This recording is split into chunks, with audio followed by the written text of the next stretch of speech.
몇 년 전에 요세미리 캠핑장에서 한인 청소년 두 사람이 죽는 안타까운 사고가 있었습니다.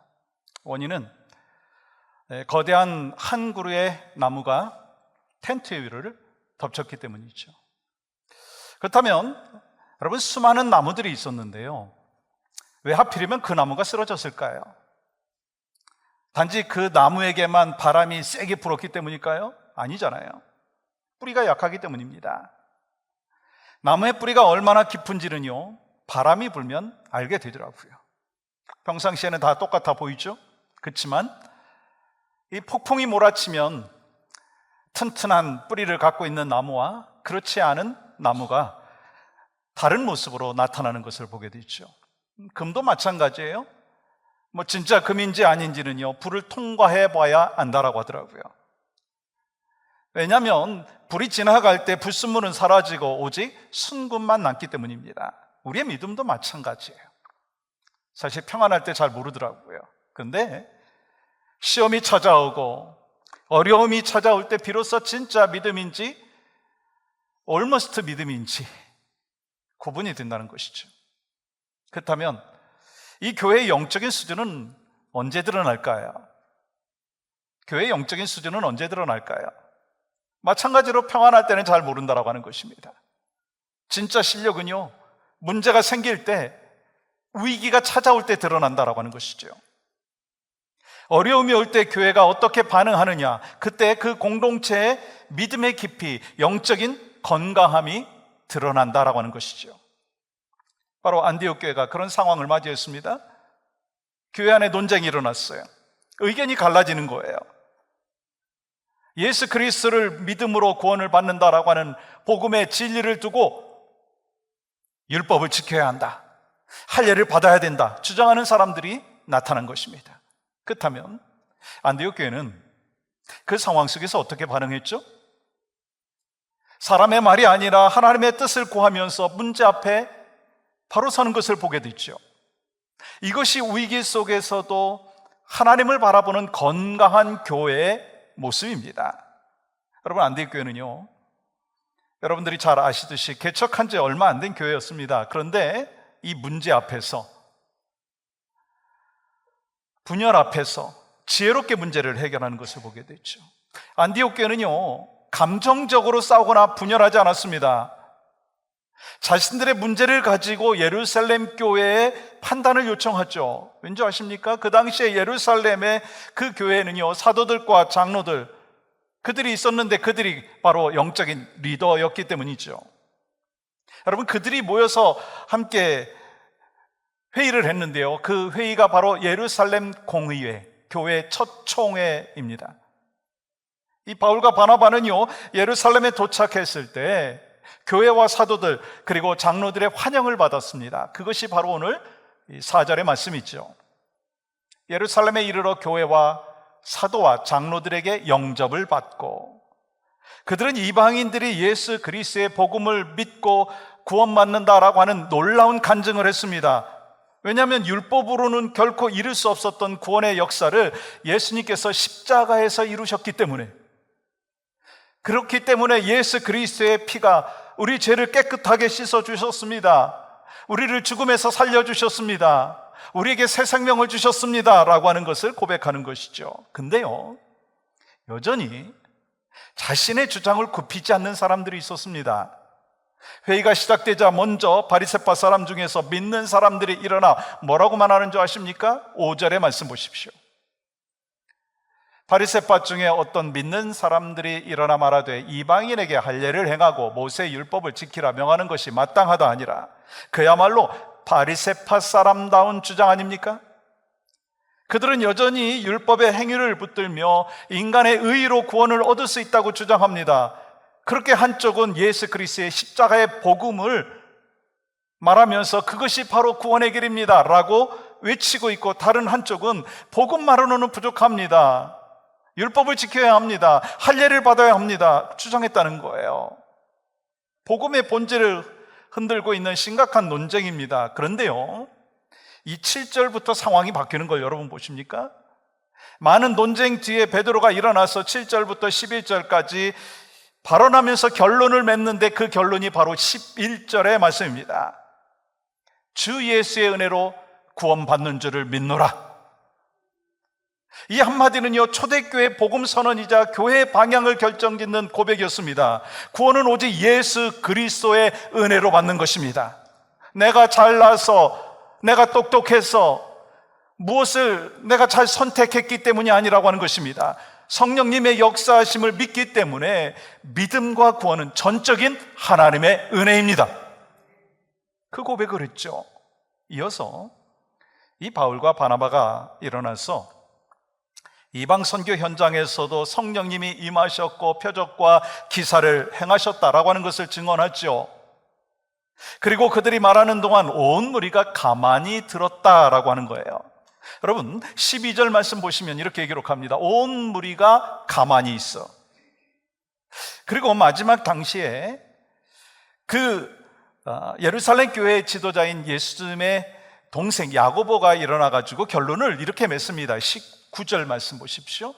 그러므로 내 의견에는 이방인 중에서 하나님께로 돌아오는 자들을 괴롭게 하지 말고, 여러분 우리말 성경에 보면 내 의견에는 이라고 번역이 되어 있기 때문에 개인적인 생각처럼 보이지만요, 헬라의 원어의 의미는 어떤 의미느냐면요, 판단하다, 결정하다, 최종 판결을 내리다 라고 하는 의미입니다.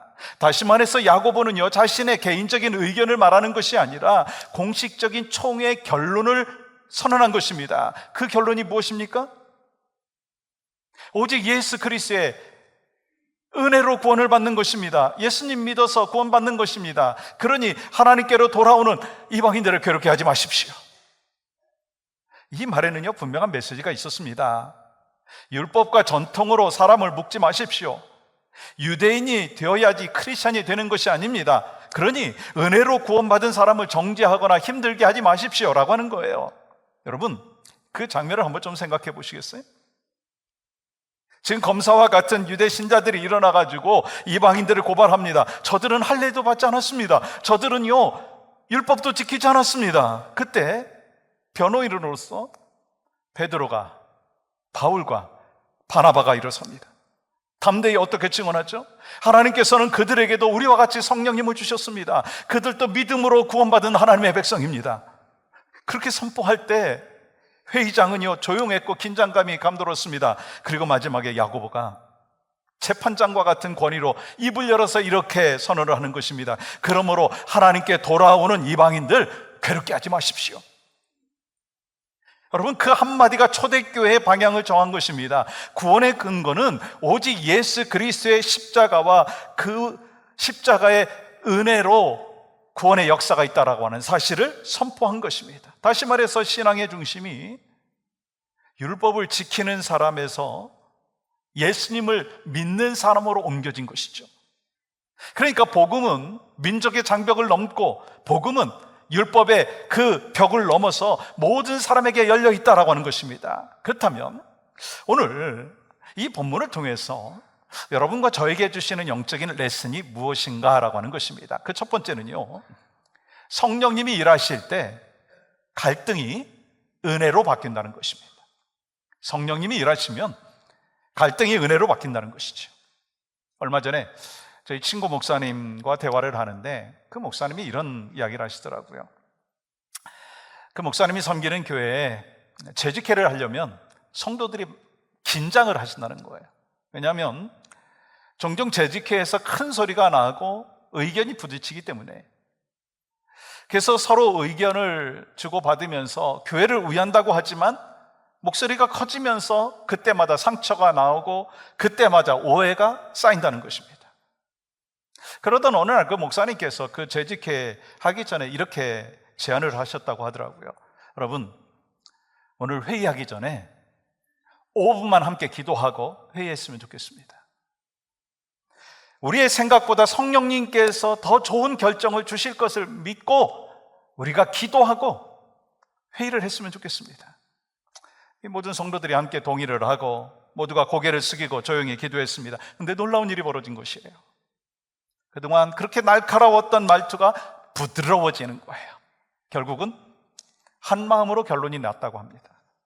그래서 한 분이 이런 이야기를 하는 것을 그 목사님이 들으셨답니다. 성령님이 함께 하셨네요. 여러분, 오늘 본문이 바로 그 고백입니다. 사도행전 15장 28절의 말씀을 보시면 이렇게 기록을 하고 있죠. 성령과 우리는. 여러분, 예루살렘 회의에 모인 사도들과 장로들은 이렇게 고백하는 것입니다. 이 결정은 우리가 한 것이 아닙니다. 성령님과 함께 한 것입니다. 그들은 자신이 아니라 성령님의 그 주관하에서 회의가 진행됐다라고 하는 것을 확신했습니다. 여러분, 우리는요, 예배할 때 성령님의 임재를 경험합니다. 여러분, 찬양할 때 성령님의 임재 경험하십니까? 여러분, 기도할 때 성령님의 임재 경험하십니까? 설교 들으시면서 성령님의 임재를 경험하십니까? 주님의 일을 감당하면서 성령의 역사하심을 경험하십니까? 근데 오늘 본문을 보면 더 놀라운 사실을 말씀하고 있는 거 아십니까? 성령님께서는요, 예배 때만이 아니라 회의 시간에도 임재하신다는 거예요. 여러분, 아멘인가요? 성령님께서 함께 하시는 회의는요, 그리고 또 다르다라고 하는 것을 이야기하는 것입니다. 처음에는요, 의견이 다를 수 있습니다. 감정이 오고 갈 수 있습니다. 근데 성령님의 임재하심 속에서 회의가 진행된다면 결국 하나로 모아진다는 것이죠. 왜요? 성령님께서 중심을 붙들고 묶어주시기 때문에. 반면에요, 성령님 임재하지 않는 회의는 어떻게 될까요? 회의가 길어질수록 더 시끄러워지고 결론을 내린 뒤에도 마음이 무거워진다는 것입니다. 그곳에는 평안이 없습니다. 사람들의 말만 가득하고 하나님의 뜻은 보이지 않습니다. 그렇다면 성령님이 임재하시는 회의가 되려면 어떻게 해야 될까요? 여러분, 가정 안에서 가족 회의를 한다든지, 선교회 회의를 한다든지, 재직회를 한다든지, 찬양대가 모여서 회의를 한다고 할 때 이 성령님이 임재하심을 경험하기 위한 회의는 어떤 회의가 되어야 됩니까? 먼저 기도가 있어야 된다는 것입니다. 어떤 기도입니까? 성령님, 오늘의 회의를 주관하여 주시옵소서. 우리의 마음을 하나로 묶어 주시옵소서. 우리 하나님의 뜻을 깨닫게 하여 주시옵소서. 그것이 회의 전에 이루어야 되는 것이고, 또한 회의가 끝난 후에도 이렇게 고백해야 되는 것이죠. 이 모든 것은 성령님께서 우리 교회를 통해서 이루신 결정입니다. 여러분, 예루살렘 회의에는요, 유대인 신자들과 이방인 신자들 사이의 논쟁으로 시작이 되었죠. 근데요, 이 성령님께서는 그 논쟁조차 사용하셔서 교회를 더욱 성숙하게 만드셨습니다. 여러분, 여러분과 저의 가정 안에서도요, 교회 공동체 안에서도요, 의견이 다를 때가 있어요. 그때 우리가 해야 될 일은요, 논쟁이 아니라 기도라고 하는 것을 말씀하시는 거예요. 그 순간에도 성령님은 일하고 계시기 때문에 우리가 먼저 기도해야 된다는 것을 말씀하는 것입니다. 성령님이 갈등의 자리를 은혜의 자리로 바꿔주시기 때문에, 분열의 상황을 하나됨의 역사로 바꿔주시기 때문에 우리는 기도해야 된다는 것이죠. 여러분, 우리의 힘으로는요, 화해할 수 없지만 성령님이 일하시면 다툼은 은혜로 바뀌는 것이고, 상처는 치유의 역사를 경험하게 되는 것이고, 흩어진 마음은요, 하나로 모아지고 깨진 관계는 회복된다라고 하는 것입니다. 이건 우리의 힘이 아니고 성령님의 힘인 줄 믿습니다. 그러므로 우리의 모든 회의는요, 성령님의 임재 가운데 열려야 되는 것입니다. 2026년 정책당회가 오늘 오후에 있습니다. 여러 안건들을 같이 의논하게 될 것입니다. 근데요, 어떤 결정보다 더 중요한 것이 있습니다. 그것은 바로 뭐냐면 회의 가운데 성령님의 임재를 경험하는 거예요. 우리가 회의할 때도요, 회의를 마친 후에도요, 이런 고백이 있기를 원합니다. 성령님과 우리가 함께 결정했습니다. 우리가 이렇게 정했습니다 하는 것이 아니라 성령님께서 우리의 마음을 감동시키시고 인도하셨습니다. 이런 고백이 바로 여러분과 저의 삶 가운데 이루어지는 그 대화 속에서, 또 공동체 회의 가운데에도, 목장 모임 가운데에도 그런 고백이 있는 아름다운 역사가 있기를 간절히 소망합니다. 두 번째는요, 성령님은 사람을 통해서 말씀하신다라고 하는 것입니다. 여러분, 오늘 본문을 보시면 또 하나의 놀라운 사실을 발견하게 되죠. 예루살렘 회의에서 분명히 성령님이 역사하셨습니다. 그래서 이 사도들과 성도들이 뭐라고 고백합니까? 성령님이 우리에게 말씀하셨습니다. 성령님과 우리가 함께 결정했습니다. 근데 여러분 이상하지 않습니까? 본문을 아무리 읽어봐도요, 성령님이 직접 말씀하신 장면이 한 장면도 없다는 것입니다. 먼저 바리새파 사람들이 발언을 했죠. 그 다음에 베드로가 일어나서 말을 합니다. 또 이어서 바울과 바나바가 증언을 했고, 마지막으로 야고보가 또한 정리했습니다. 그렇지만 그 어디에도요, 성령님께서 이렇게 말씀하셨다라고 하는 내용이 없다는 것입니다. 그럼에도 불구하고 그들은 이렇게 분명히 고백하고 있습니다. 성령님께서 우리와 함께 하셨습니다. 성령님과 우리가 함께 결정했습니다. 놀라운 사실 아닌가요? 성령님께서는 침묵하시는 것 같았지만 하나님의 뜻은 사람을 통해서 분명히 전달되어졌다고 하는 것입니다. 여기서 우리가 중요한 영적인 진리를 깨달아야 합니다. 성령님께서는요, 침묵하시는 것 같지만 사람을 통해서 말씀하신다는 거예요. 물론 성령님께서 초자연적인 방법으로 말씀하실 때 있지 않습니까? 꿈을 통해서, 환상을 통해서, 혹은 강력한 내적인 그 음성을 통해서 말씀하십니다. 저도 그런 경험이 있습니다. 하지만 동시에 성령님은 훨씬 더 자주 사람들의 대화 속에서, 나눔 속에서 조용히 말씀하신다는 거죠. 때로는 회의 가운데에서도, 때로는 설교 중에도, 때로는 성경 공부 시간 속에서도, 형제의 조언 속에서도, 자매의 따뜻한 위로 한마디를 통하여서 하나님의 뜻이 우리에게 전달되어진다라고 하는 것입니다. 3년 전에 실비치 리저월드에 사시는 한 집사님 부부가 이런 대화를 했다고 하죠.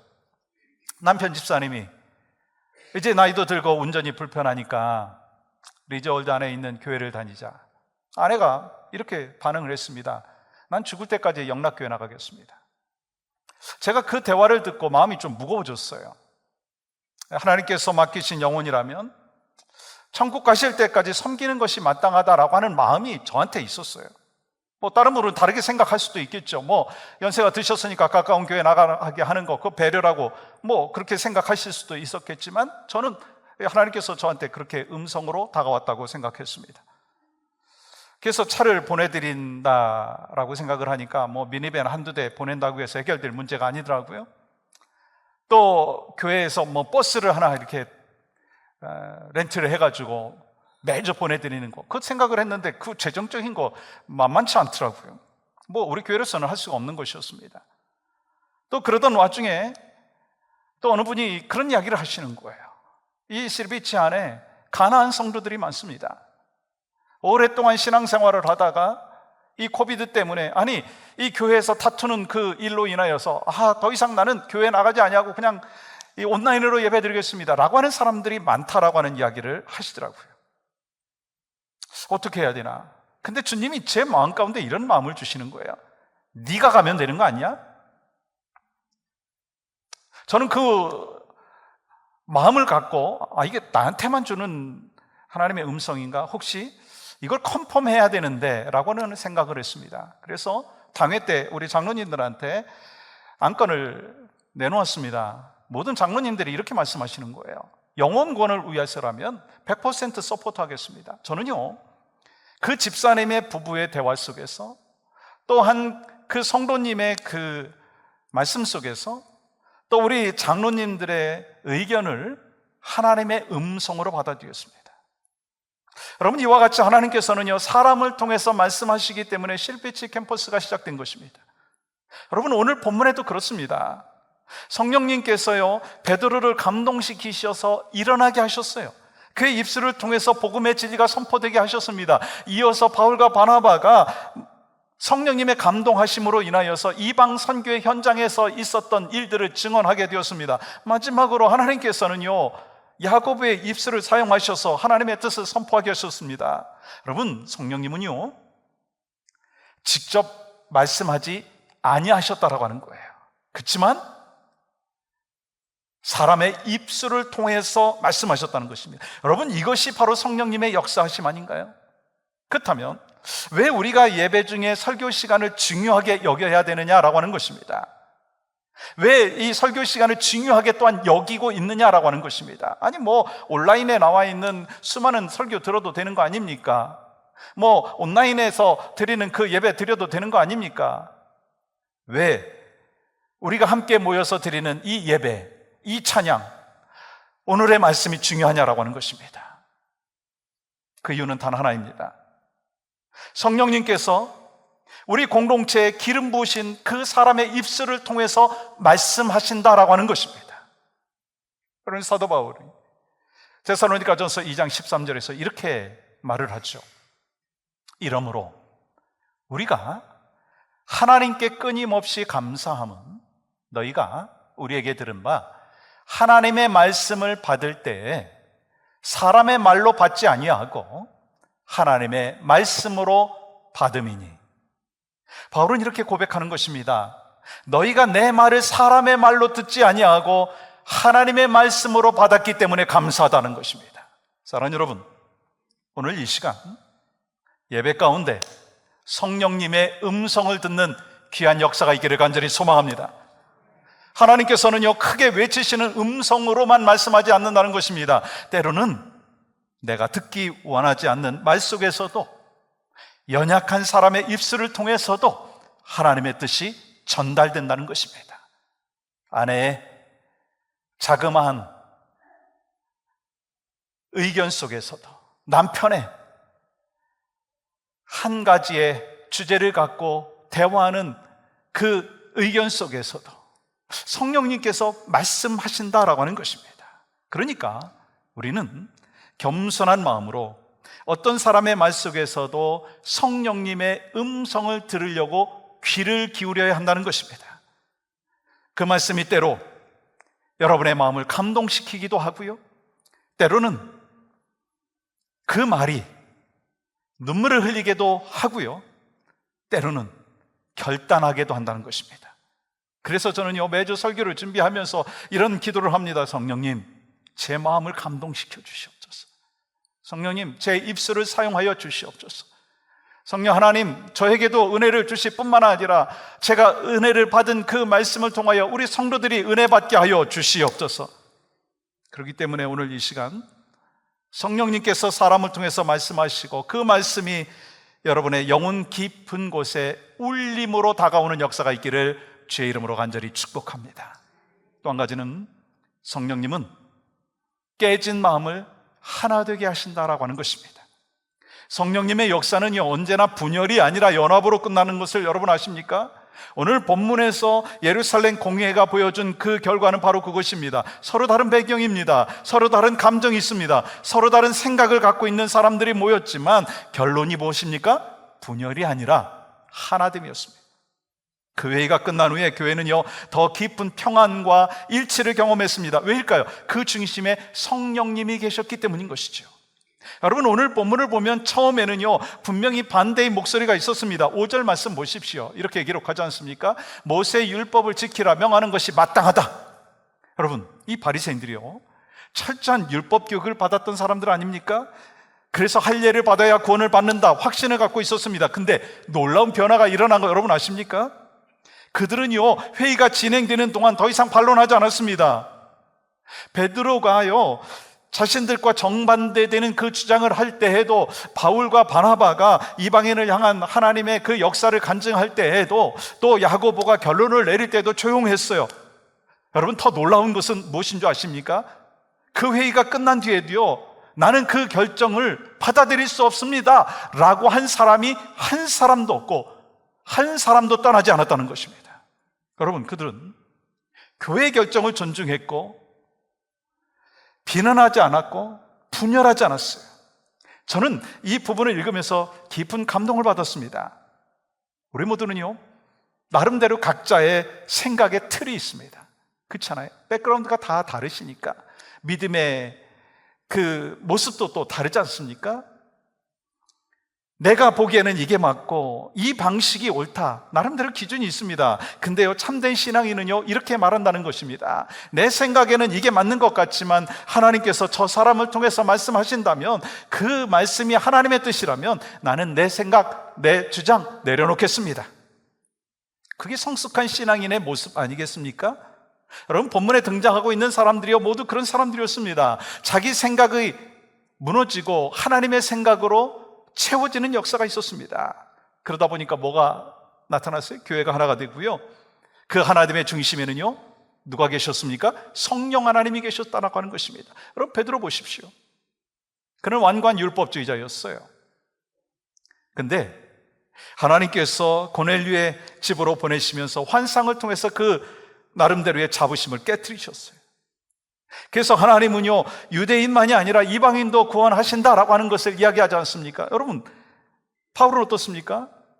율법의 열심으로 살던 바리새인 중에 바리새인이었습니다. 근데 다메섹 동상에서 부활하신 주님을 만나고 율법이 아니라 예수 그리스도를 믿음으로 구원받는다라고 하는 것을 증언하지 않습니까? 야고보, 예수님의 동생이었지만 예수님 믿지 않았습니다.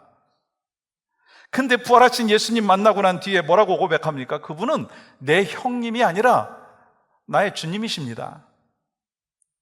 그의 자존심이 깨어지고 믿음이 세워졌다는 것입니다. 여러분, 바리새파 출신의 성도들도 놀라운 변화를 경험하죠. 그들은 환상도 기적도 경험하지 않았습니다. 근데요, 단지 회의 중에 들려오는 그 사람들의 그 말 속에서 성령님의 음성을 듣고 자기 생각을 내려놓았다는 것입니다. 그들은 분열하지 않았습니다. 말씀 앞에 순종했습니다. 이게 진짜 은혜 아닙니까? 이것이 바로 성령님의 역사하심 아닙니까? 사랑하는 여러분, 믿음이란 내 생각이 깨지는 것이죠. 하나님의 말씀이 내 마음을 새롭게 하고 성령님께서 사람의 입술을 통해서 말씀하실 때 내 고정된 그 생각이 부서지고 순종으로 바뀌게 된다는 것입니다. 오늘 말씀 앞에서 이렇게 기도하기를 원합니다. 저도 그렇게 기도하고요, 여러분도 그렇게 기도했으면 좋겠어요.